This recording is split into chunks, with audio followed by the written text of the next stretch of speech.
যে ভয়ঙ্কর ঘটনাটার সম্মুখীন হয়েছে তামান্নার আম্মা, তার মা টোটাল বিষয়টা বিশ্লেষণ বললেন। ব্যাপারটা শুনতে পেলাম তার পিতা, তামান্না খাতুনের পিতা হচ্ছে একজন মাইগ্রেন্ট লেবার। দুর্ভাগ্য আমাদের, ভোট আসলেই পশ্চিমবাংলায় খুনোখুনি মারামারি, আর ভোট আসলে মুসলিমরা খুন হলে রাজ্যের যে শাসক দলের সরকার আছে তারা ঠিক শান্তি পায় না।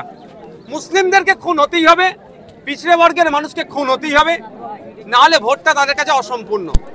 দেখুন না, যেখানে গণনা হচ্ছে গণনা কেন্দ্রের অনেক দূরে, আর যেখানে এসে মেয়েটিকে খুন করলো বোমা ছুড়ে অনেকটাই ভিতরে। প্রশাসন সকাল থেকে সবটাই জানে যে এখানে একটা অস্থিরতার পরিবেশ তৈরি হতে পারে, হচ্ছে। ইতিপূর্বে এই গ্রামে এই ধরনের রাজনৈতিক হিংসা হয়েছে, অনেক ক্ষতিগ্রস্ত হয়েছে। সুতরাং এখানে পর্যাপ্ত পরিমাণে ফোর্স দেওয়া দরকার ছিল, কিন্তু তা করেনি। ফলে একটা ফুটফুটে মেয়ের জীবনহানি হলো। শুধু একটা মেয়ের ক্ষতি হলো না, এই গ্রামটা আজকে আতঙ্কিত হয়ে গেল। এটা সম্পূর্ণভাবে রাজ্য সরকারকে দায়ী নিতে হবে, ইসিআই কেও দায়ী নিতে হবে। আমরা চাইছি সঠিক তদন্ত হোক। আমি তামান্নার আব্বাজির সাথে কথা বলেছি। আমি এটাও অনুরোধ করেছি যে রাজনৈতিক হিংসাটা বড় কথা নয়, বড় কথা হচ্ছে এই গ্রামের থেকে হিংসা টোটাল বন্ধ করতে হবে। তার জন্য আপনাদেরকে এগিয়ে আসতে হবে। যারা যারা যুক্ত তাদের বিরুদ্ধেই আমাদের আইনি লড়াই চলবে। ও দল করে সেই দল করে, তার থেকে বড় কথা যারা অন্যায়ের সাথে যুক্ত তাদের বিরুদ্ধে আইনি লড়াই চলবে। প্রশাসনের ভূমিকা নিয়ে কি বলবেন? দেখুন, ওই দিনকে যদি প্রশাসন কঠোর হাসতে কঠোর থাকতো, অর্থাৎ যেখানে সকাল থেকে ঢিপঢাপ চলছে, যদি খবর পাওয়ার পরে যদি প্রশাসন তার ফোর্স ডিপ্লয় করে দিত, তাহলে এই দিনটা দেখতে হতো না। সোমবারের ঘটনা, আজকে বুধবার মাত্র 5 জন গ্রেপ্তার হয়েছে, 24 জনের নামে অভিযোগ দেয়। দেখুন, আমরা আর কয়েকটা দিন অপেক্ষা করছি, প্রশাসন কতটা দায়িত্ব নিয়ে কাজ করছে দেখছি। না হলে শ্রদ্ধেয় সম্মানীয় বিকাশ রঞ্জন ভট্টাচার্য স্যার আছেন, শামীম দ্বারা আছেন, তাদের সাথে কথা বলবো। আমরা এটাকে কোর্টে নিয়ে মুভ করব। পরিবারের কথা যে বিচার চাই, সিবিআই চাই, আমরা তাকে আজকে কথা বলেছি যে আমরা চাইব কোনো জজের নেতৃত্বে টিম গঠন করে এটা তদন্ত, অর্থাৎ আমরা এটার আপকামিং যে প্রোগ্রেস হবে সেটা আমরা করব। শুধু আমরা আর কটা দিন অপেক্ষা করছি, পুলিশ আর কজনকে গ্রেফতার করে সেটা দেখছি। দেখুন, আর্থিকভাবে সহযোগিতা করতে গেছেন, ওনার প্রকাশ্যে করাটা আমি মনে করছি এই মুহূর্তে অনুচিত হয়েছে। আমরা অনেক সময় অনেক ক্ষেত্রে অনেক মানুষের পাশে দাঁড়াই আর্থিক সহযোগিতা করার জন্য, কিন্তু যখন তার মেয়েকে হারিয়ে শোকে পাথর, সেই সময় আর্থিক সহযোগিতা এইভাবে প্রকাশ্যে নিয়ে এসে খামে ভরে দেওয়াটার জবাব পেয়েছেন। এবার হুমায়ুন কবির সাহেব নিজে থেকে দিচ্ছেন না সরকার তাকে ম্যানেজ করার জন্য পাঠিয়েছে আমি বলতে পারছি না।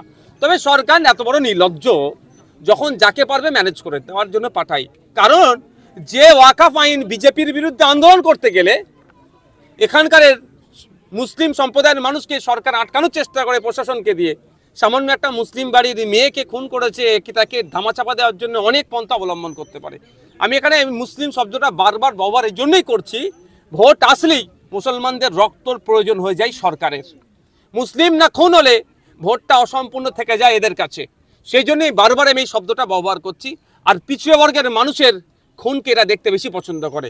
তাই অনুরোধ আমার মিডিয়ার মাধ্যমে, এই ভোট হয়ে নেতার বেটি নেতা হয়ে যাবে আর মাইগ্রেন্ট লেবারের বেটি কবরে যাবে বা শ্মশানে যাবে, এটা বন্ধ হওয়া দরকার।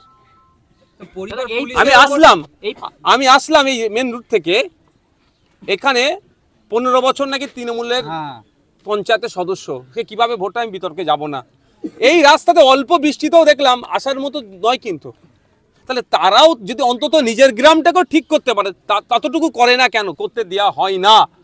সেই বাইরে করার ইচ্ছা থাকলেও তাকে করতে দেওয়া হয় না। কারণ ওখানে কারা থাকে? মুসলমানরা থাকে। ওখানে কারা থাকে? পিছড়ে বর্গের হিন্দুরা থাকে। ওখানে কারা থাকে? আদিবাসীরা থাকে।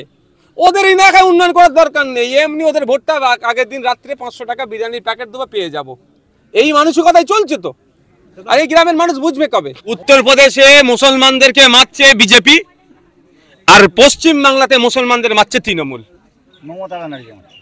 বুঝতে পারছেন তো? এর বাইরে আর কিছু নয়। এখানে সংখ্যালঘু তোষণের নামে সংখ্যালঘুদেরকে শোষণ করা হচ্ছে। এই এখানে গ্রামের মানুষ আছে, জিজ্ঞাসা করবেন অন টু অন করে, এত বড় গ্রাম এখানে স্কুলের খোঁজ নিয়ে দেখুন স্কুলটা কত দূরে আছে। স্কুল থাকলেও টিচার নাই কেন? টিচার নাই কেন? টিচার নাই কেন? এখানে ছেলে মেয়েরা সে তৃণমূল করুক, আইএসএফ করুক, বিজেপি করুক, কংগ্রেস করুক, বাচ্চারা স্কুলে গিয়ে টিচার থাকলে পড়াশোনা করবে, তাহলে মারামারি বন্ধ হবে।